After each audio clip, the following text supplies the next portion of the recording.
మనకు తెలియక చేసే అమంగళకరమైన పనులు. భార్య తిన్న ఎంగిలికంచాన్ని ఎప్పుడూ కూడా భర్త చేతికి ఇవ్వరాదు. విరిగిపోయిన చాపల మీద పడుకోకూడదు. చాలామంది కూర్చున్నప్పుడు పక్క వాళ్ల కాళ్ళు దాటి వెళుతూ ఉంటారు. అలా కాళ్ళు దాటి వెళ్లడం మంచిది కాదు. బట్టలని ఇంటిని శుభ్రం చేశాక వచ్చే మురికినీరు శరీరంపై ఎట్టి పరిస్థితుల్లోనూ పడకూడదు. భోజనం చేసిన తర్వాత స్నానం చేయకూడదు. సూర్యాస్తమయం తర్వాత తులసి మొక్క నుండి ఒక్క ఆకును కూడా తెంచకూడదు. మంచం మీద కూర్చొని భోజనం చేయకూడదు. లక్ష్మీదేవి స్వరూపంగా భావించే గడపపై కూర్చోకూడదు. పిల్లలు చూస్తుండగా తల్లిదండ్రులు గొడవ పడకూడదు. డబ్బును లెక్కించేటప్పుడు ఉమ్మిపెట్టి లెక్కించకూడదు. స్నానం చేసిన తర్వాత చాలామంది ఉతికిన బట్టలు ఉండి కూడా విడిచిన బట్టలనే కట్టుకుంటారు. అలా అస్సలు చేయరాదు. స్త్రీలు పడుకునే ముందు గాజులు, కమ్మలు, తాళిబొట్టు లాంటివి తీసి నిద్రించరాదు. ప్రతిసారి ఇచ్చిపుచ్చుకునేటప్పుడు కేవలం కుడి చేతిని మాత్రమే ఉపయోగించాలి. ఎడమ చేతిని ఉపయోగించకూడదు. నేల మీద పడిన ఆహారాన్ని కాలితో అసలు తొక్కకూడదు. పూజ చేసేటప్పుడు నుదుటున్న కుంకుమ బొట్టు ధరించకుండా పూజ చేయకూడదు.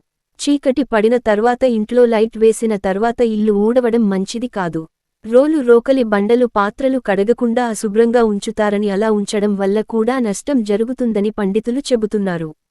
చీకటిలో భోజనం చేయకూడదు. ఇల్లు ఊడ్చిన చీపురును నిలబెట్టకూడదు. సాయంత్రం సమయంలో ఎప్పుడు పొరపాటున కూడా నిద్రపోకూడదు.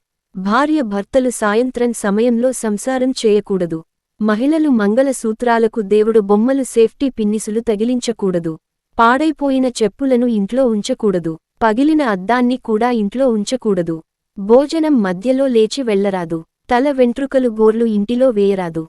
పెరుగును, ఉప్పును అప్పు ఇయ్యరాదు. వేడివేడి అన్నంలోనికి పెరుగు వేసుకోరాదు. తిన్న తర్వాత ఓళ్లును విరవరాదు. పాచి ముఖంలో అర్థం చూసుకోరాదు. వికలాంగులను వేలాకోలం చేయరాదు. గడపపై పాదం పెట్టి వెళ్లరాదు. వంటి కాలుపై నిల్చోరాదు. మంగళవారం మరియు శుక్రవారం నుండి కూతురు అత్తారింటికి వెళ్లరాదు. చేతి గోళ్లను కొరకరాదు. అన్నా, తమ్ముడు, తండ్రి, కొడుకు ఒకేసారి క్షవరం చేయించుకోరాదు. ఒంటి అరిటాకును తెచ్చుకోకూడదు. సూర్యాస్తమయం వేళలో నిద్రపోరాదు. భోజనం తర్వాత చేతిని ఎండబెట్టరాదు. పెరుగును చేతితో చిలికి మజ్జిగ చేయరాదు. కాళ్ళు కడిగేటప్పుడు మడమలను తడవకుండా కడగరాదు. కర్పూరాన్ని ఎండాకాలంలో దానం ఇవ్వకూడదు. తిన్న తక్షణమే పడుకోరాదు. పెద్దల సమక్షంలో కాలుపై కాలు వేసుకుని కాళ్ళు చాపుకుని కూర్చోరాదు. ఇంటికి వచ్చిన ఆడపిల్లలకు, ముత్తైదువులకు పసుపు, కుంకుమ ఇవ్వకుండా పంపరాదు. గడప ఇవతల నిల్చొని భిక్షం వేయరాదు. శుభానికి వెళ్తున్నప్పుడు స్త్రీలు ముందు ఉండాలి. అశుభానికి వెళ్తున్నప్పుడు పురుషులు ముందుండాలి. తులసి కోటను ఎప్పుడు ఇంటి గోడలకు హానించి నిర్మించరాదు. ఎంగిలి నోటితో గురువుతో మాట్లాడరాదు. ఎంగిలి చేత్తో ఏ పదార్థాన్ని చూపించరాదు. వ్యసనపరులతో, మూర్ఖులతో వాదోపవాదములు చేయరాదు. ఇంటికి ఉత్తరంలో నల్లటి వస్తువులు ఉంటే అవి నెగటివ్ ఎనర్జీ తీసుకువస్తాయి. పూజ చేసేటప్పుడు ఎప్పుడు తూర్పు లేదా ఉత్తర దిశలో మాత్రమే చేయాలి. పాలు కారే మొక్కలు ఇంట్లో పెంచరాదు. ఇంటికి ఉత్తరం మూలల్లో బరువైన వస్తువులు పెట్టకూడదట. ఇలా చేస్తే ఇంట్లో వారి మధ్య గొడవలు తలెత్తే ప్రమాదం ఉంది. చూపుడు వేలుతో బొట్టు పెట్టుకోరాదు. అలాగే బయటకు వెళ్లేటప్పుడు మనకు మంచి జరగాలంటే ఏం చేయాలో తెలుసుకుందాం. సోమవారం పనిమీద బయటకు వెళ్లేటప్పుడు అద్దంలో ఒకసారి ముఖాన్ని చూసుకుని వెళ్లడం ద్వారా వెళ్లే పనిలో జయం కలుగుతుంది. మంగళవారం పనిమీద బయటకు వెళ్లేటప్పుడు నోట్లో బెల్లం వేసుకుని వెళ్ళండి. బుధవారం పనిమీద బయటకు వెళ్లేటప్పుడు ధనియాలు నోట్లో వేసుకుని వెళ్ళండి.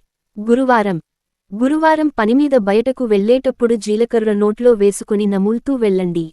శుక్రవారం పనిమీద బయటకు వెళ్లేటప్పుడు పెరుగు, పంచదార మిశ్రమాన్ని త్రాగి వెళ్ళండి. శనివారం పనిమీద బయటకు వెళ్లేటప్పుడు అల్లం ముక్కను నోట్లో వేసుకుని నములుతూ వెళ్ళండి. ఆదివారం పని మీద బయటకు వెళ్లేటప్పుడు కిల్లి లేదా తమలపాకును సేవించాలి.